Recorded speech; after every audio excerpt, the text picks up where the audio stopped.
تأويله إلا الله والراسخون في العلم يقولون آمنا به كل من عند ربنا وما يذكر إلا أولو الألباب ربنا لا تزغ قلوبنا بعد إذ هديتنا وهب لنا من لدنك رحمة إنك أنت الوهاب ربنا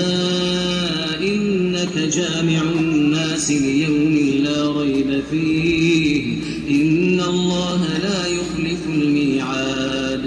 إن الذين كفروا لن تغني عنهم أموالهم ولا أولادهم من الله شيئا وأولئك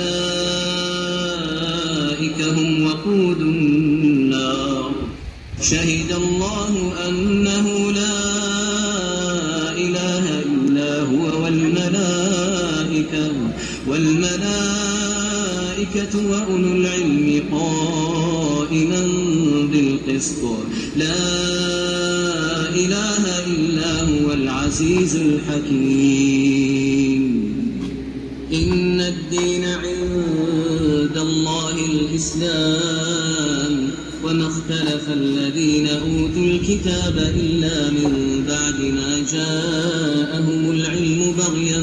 بينهم ومن يكفر بآيات الله فإن الله سريع الحساب أم يحسدون الناس على ما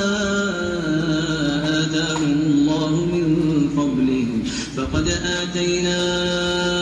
آل إبراهيم الكتاب والحكمة وآتيناهم ملكا عظيما